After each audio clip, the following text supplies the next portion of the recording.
Estamos aí de volta, meus amigos, para continuarmos aí com esse reta final, né, véspera de prova, né? Vamos lá continuar a tratar sobre o PAT, que é uma disciplina, um tópico muito importante aí dentro da disciplina Legislação Tributária Municipal. Então vamos lá para continuar de onde a gente parou, que a gente estava na questão de número 5. Então aqui ela diz: processo administrativo tributário é a fase litigiosa e que decorre do procedimento administrativo tributário e compreende o conjunto de atos e formalidades pertinentes ao controle de legalidade dos atos que versem sobre as seguintes matérias. Aqui, os itens eles vão esgotar todos os tópicos relativos ao processo administrativo tributário, portanto, nessa questão já vamos fazer uma revisão sobre todas as matérias que compõem o processo administrativo tributário em Campinas. Alternativa A, impugnação ao lançamento, está correto, está expresso na nossa legislação do PAT. Lançamento relativo à imposição de penalidade por descumprimento de obrigação tributária também. A isenção vai estar lá também. A anistia não. Então, é o gabarito da nossa questão, já que ela pede a errada, exceto. Reconhecimento administrativo de imunidade e não incidência também, tá? Vamos dar uma olhadinha lá no artigo 4º, né, da Lei 1364. Um gabarito realmente é a letra D. E artigo 4º, processo administrativo tributário, repetindo, é a fase litigiosa que decorre do procedimento administrativo tributário e compreende o conjunto de atos e formalidades pertinentes ao controle de legalidade dos atos da administração tributária e que versem sobre impugnação do lançamento, imposição de penalidades por descumprimento de obrigação tributária, isenção, reconhecimento administrativo de imunidade e não incidência. Muita gente confunde essa parte aqui, né, porque ela também está prevista lá no procedimento administrativo tributário. Mas entendam, imagine numa situação em que o contribuinte ele pede o reconhecimento de uma imunidade ou de uma não incidência tributária. Nesse momento, a gente já vai ter processo? Não, porque aí é só uma mera atividade formal de requisição de um reconhecimento de algo que já deve existir. Ele já deve cumprir com os requisitos previstos em lei para gozar da imunidade ou não incidência. Caso a administração venha a negar esse pedido, aí sim, com a impugnação do sujeito passivo àquela negativa, iniciaremos o processo administrativo tributário. Tá legal? Vamos agora para a nossa questão de número 6. No que diz respeito à lei do PAT, assinale o item correto. Então aqui a gente quer a certa, tá legal? A retificação de lançamento pode ser feita quando houver vício sanável e se constitui em novo lançamento. Aqui não, né? E não. Se constitui em novo lançamento. É necessária assinatura na notificação emitida por processo eletrônico. Também está errado porque não é necessária a assinatura no processo eletrônico, que não faria nenhum sentido, né? O auto de infração e imposição de multa deverá ser lavrado com precisão e clareza, sem entrelinhas, emendas ou rasuras, e conter, dentre outras, a citação expressa do dispositivo legal infringido, exceto do que estabelece a respectiva sanção. Tá errado, né? Aqui é inclusive naquilo que diz respeito à sanção, à penalidade aplicável. A assinatura do autuado constitui formalidade essencial à validade do auto de infração e imposição de multa. Também não, né, porque eventualmente o autuado ele pode ser notificado. Imagina, você vai entregar um auto de infração para a pessoa e ela não comparece ao fisco para tomar ciência daquele auto de infração. Isso significa que aquele auto não vai ter validade? Não. Você simplesmente pode publicar esse auto de infração no Diário Oficial e você vai cumprir com o requisito da notificação do autuado, tá legal? Então não é o nosso gabarito. Vamos ver a letra E.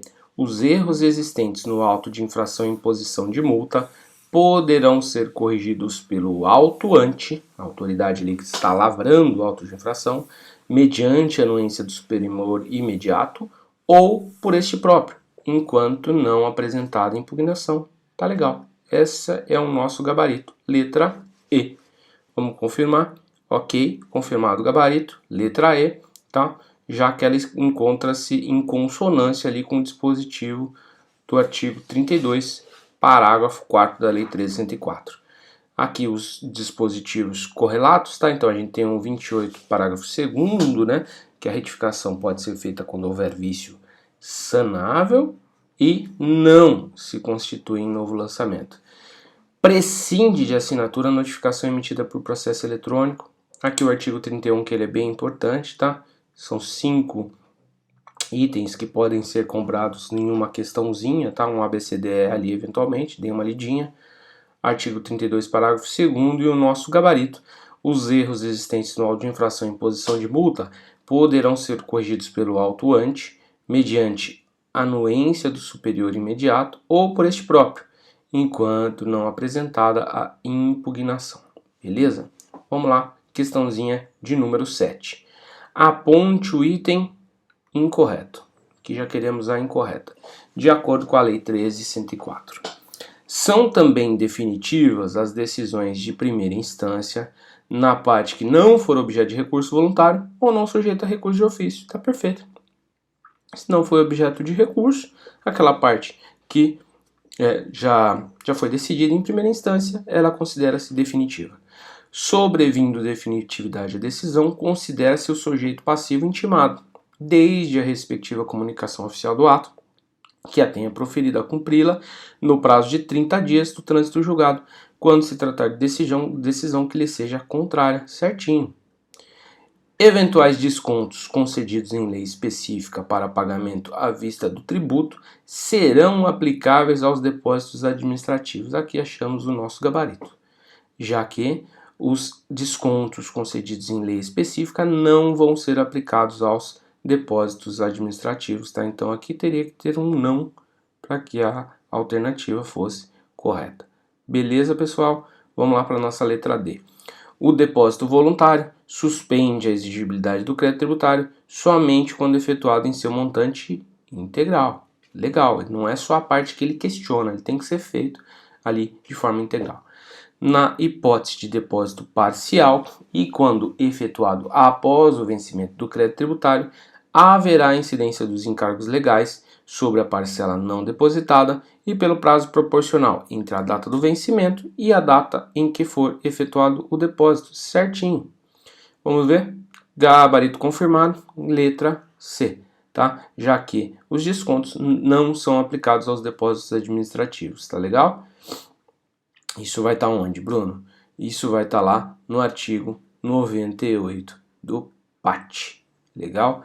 Já que eventuais descontos concedidos em lei específica para pagamento à vista do tributo não serão aplicados aos depósitos administrativos.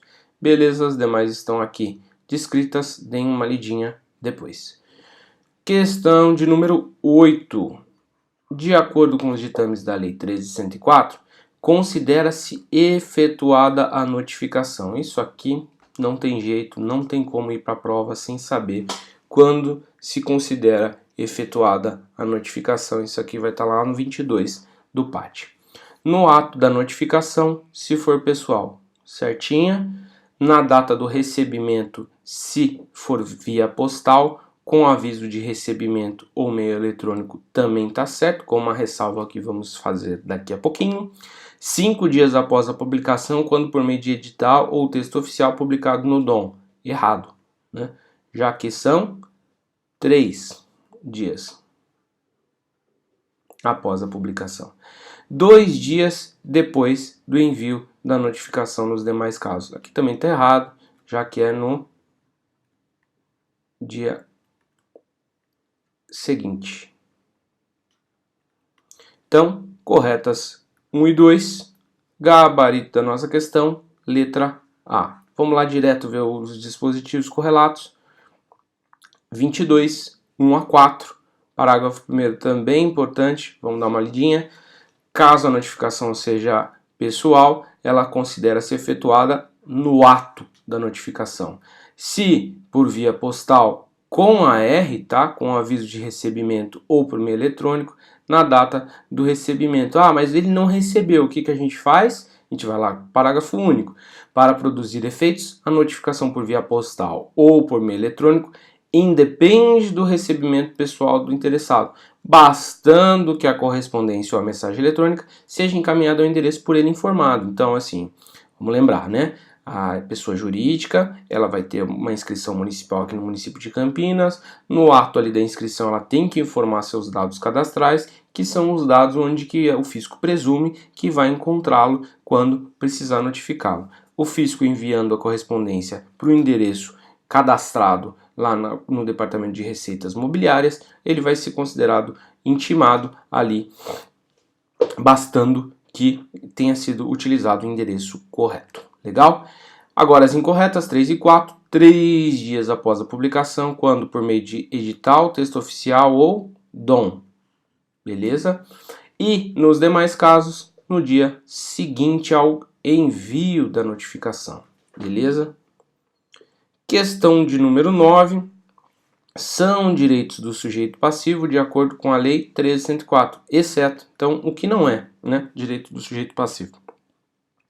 Ser tratado com respeito pelas autoridades e servidores, beleza, que deverão simplificar em todos os casos, não, né, não são em todos os casos, né, na medida do possível, né, o exercício de seus direitos e o cumprimento de suas obrigações, já temos o nosso gabarito. Vamos ver as demais? Ter ciência da tramitação dos processos administrativos em quem tem a condição de interessado, beleza. Obter cópias de documentos dos processos administrativos em que contém a condição de interessado, também.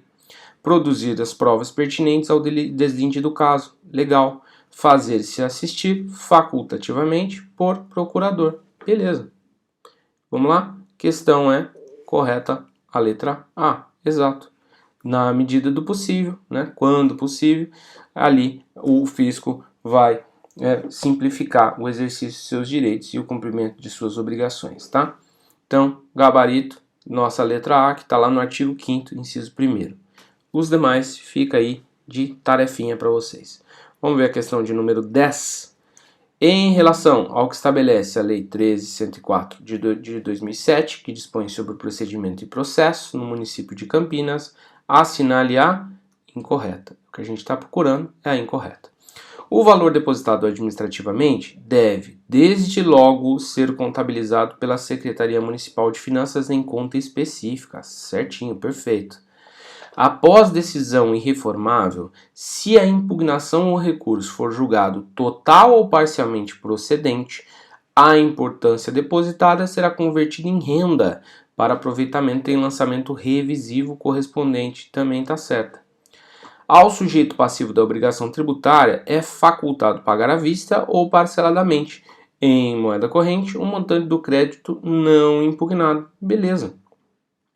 Serão inscritos em dívida ativa, independentemente de quaisquer outras formalidades, o crédito não pago parcelado ou contra o qual não haja sido apresentada impugnação válida. Beleza. Então, a priori, nosso gabarito é letra E, né? Já vamos deixar marcado. Fica vedada a administração tributária promover a cobrança extrajudicial da dívida. Não fica vedado nada, né? Vamos dar uma olhadinha aí no nosso dispositivo legal. O item incorreto, de fato, é o E, gabarito confirmado, já que, como medida prévia ou preparatória ao ajuizamento, a administração tributária é lícito promover a cobrança extrajudicial da dívida, tá certo? Então, é o nosso gabarito. Artigos 101 a 105 também bastante importantes para fins de prova. Beleza, pessoal? Nesse bloquinho vou parar por aqui na questão de número 10. Daqui a pouco eu volto com mais questões. Até já já.